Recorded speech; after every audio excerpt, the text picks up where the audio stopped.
Hello beautiful, welcome back to Nat's Beautiful Life. Today I'm going to be talking to you about goal setting and just giving you 5 tips for setting goals for the new year. And you can set goals anytime. It doesn't have to be January 1st or the beginning of the year. It can be anytime, and just now, this time of year, this is when people really start to think about goals and resolutions and things like that. So I thought this would be a good time to talk about them. So I'm just going to give you, like I said, 5 quick tips on setting goals and things to keep in mind while you are doing that for yourself. So the first one is to set a realistic goal. Don't set something that is going to be way too difficult for you to accomplish in a certain set of time. Don't set one that's just impossible. Don't say my goal for 2017 is to keep the house completely clean, everything will always be put away. Well, that's a good goal. However, it's not a very healthy goal or realistic goal, because let's say you live in a house with a spouse or little tiny humans, you cannot possibly keep everything, put away and neat and perfect all the time. And you're just setting yourself up not only for a failure, but for just mentally just freaking out all the time and just feeling like, oh, I'm not a good mom, or I'm not a failure, I'm a failure or whatever. And you're none of those things. You're none of those things. So set a realistic goal. So a more realistic goal in that case would be, this year I'm going to keep our house as neat as possible, and you can define what that is. And I'm also going to start teaching the children to care for their things and put things away, and just kind of goals that are realistic for you, such as let's say you want to lose weight. Let's say you're a size 20 and you want to be a size 2. Not only is that unrealistic, that is unhealthy. So you want to say, I want to lose 5 pounds. You can reset that goal later after you hit that 5-pound mark. It just kind of gives you a goal to work on. I want to lose 10 pounds. Or something I like better to say is, this is how I'm going to eat this year. And then all the other stuff kind of follows with that. So set realistic goals that are healthy for your mind and your soul and your body. So just kind of be realistic in what is possible to be done. The second one is what you've heard a million times, I'm sure. Write down your goal. So you can write it in your journal, your planner, whatever you keep with you all the time.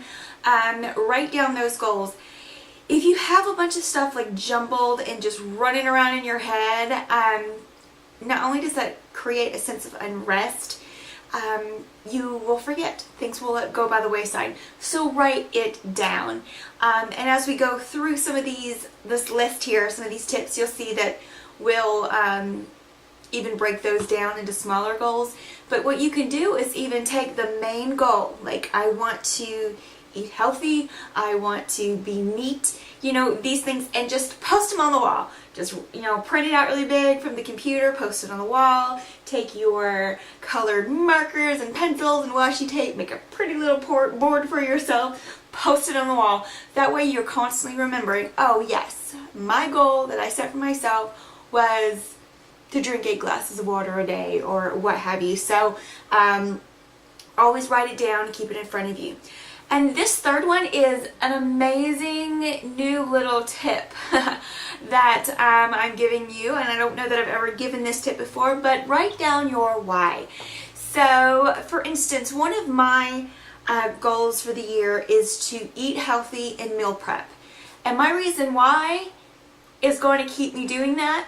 And my reason why is I feel better when I eat healthy, and I feel very uncomfortable and sick when I eat bad food. I have a digestive condition. I cannot break down and digest a lot of foods, even very healthy ones. I can't do it. So I have a very long list from my doctor of foods I can eat and I can't eat. Did I say that right? That I can eat and I can't eat. Yeah. So I need to stick to that list. I need to do it. So that is my why. I feel better. I feel better. And it, makes it easier on my body. And here's another thing. When you write down your why, it doesn't have to be a special altruistic, noble motive. Your goal could be, I want to lose 10 pounds and wear this type of dress to my high school reunion so I can look really good. And that could be your why for your goal.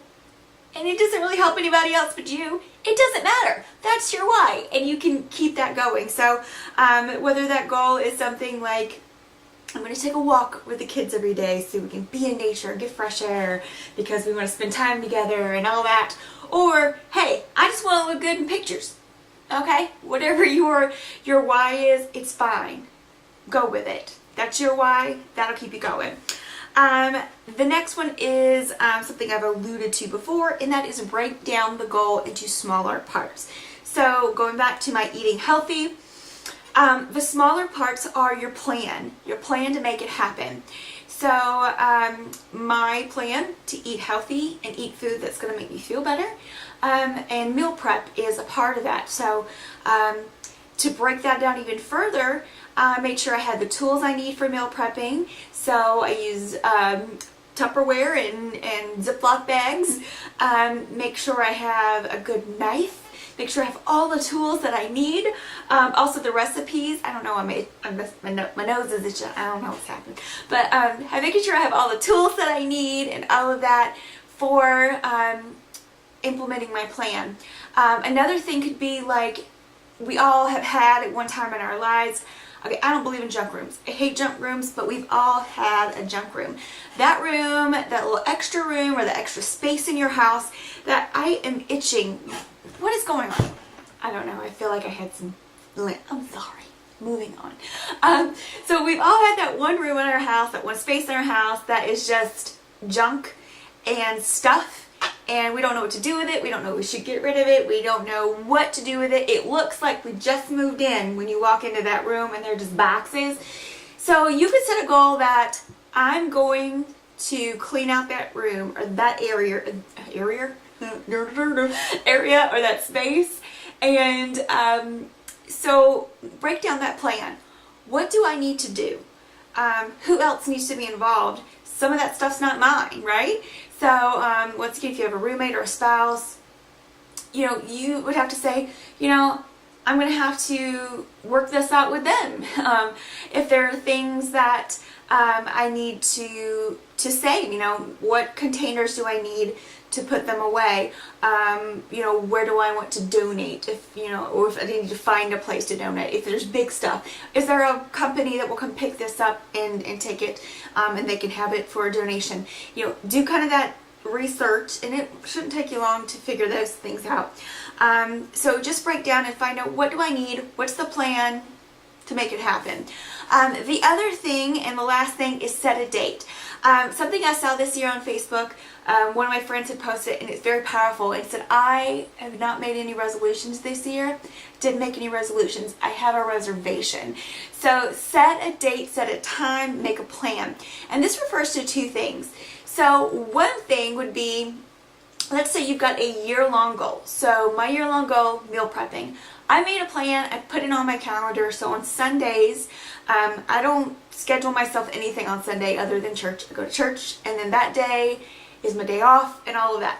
And so I have put meal prep on my calendar, my planner. Every Sunday is meal prep day. And so that just kind of reminds me to do it. It's something I get to check off because I do love to check off boxes and lets me know something's been done. But that's just something that you can do. So the other thing is to set a date of completion. So going back to the example of I need to clean my junk room. So say in the month of February, I'm going to work every Thursday night and every Saturday morning until noon. I'm going to work on getting that junk room fixed. And my date of completion is March 1st. So on March 1st, my junk room will be a usable bedroom. Or a clean room or something. This gets you going. You could also use this in your business. Let's say I want to be at the next level. I want to be promoted at the next level in my company by December 1st. So you know this is January, you have December 1st, you have between 10 and 11 months to complete that goal. So then go backwards. What have I got to do to make that goal happen? Set your plan. You've got your dates, and then you can set different dates as well in the, you know what I'm saying. You can work it out. So that is just a very good tool to keep you moving and motivated, knowing I have until this time.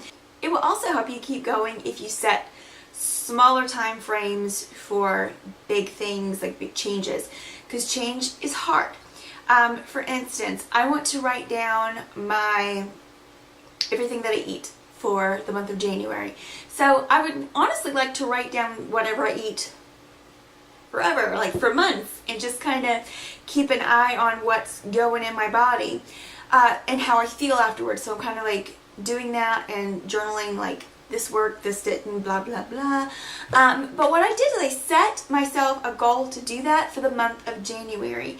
So it takes the pressure off, and I know that for 1 month and 1 month only I have to do that. And at the end of the month, if it's not been something that that has worked or that I've liked to do, I don't have to do it anymore. Or if it's something that has worked, I can say, okay, well, I'm going to do it again in February. And I just set short burst goals there until it becomes a habit with me, because change takes time. So here's my 5 tips. Set realistic goals, write them down, write down your why, break it down into smaller parts, which is going to be your plan, and set a date.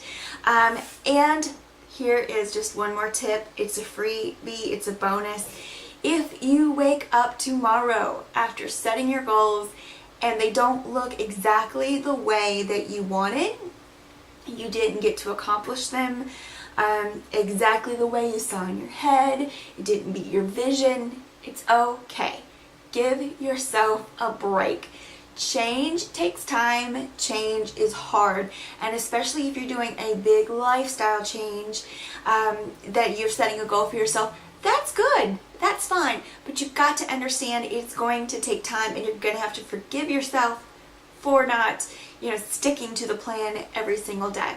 And just remember, from that moment on, stick to it.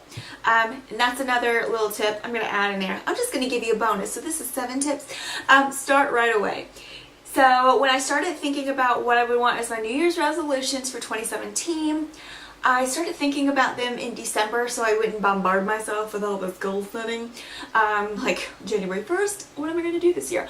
But that's when I started thinking about like the meal prepping and things like that. So I went ahead and started right then. So on different things that I have set for myself, goals, I started in December. I didn't wait till January 1st to just change all these things. Because especially if you've got more than one goal, and you're just making all these changes in one day, it can be a lot on your mind and your body. So forgive yourself and just work with it when you think of it. It's just implement it as you can. So those are some tips for setting goals. No matter what your goals are, you can use those tips. The discussion continues over on my blog, natashamedina.com.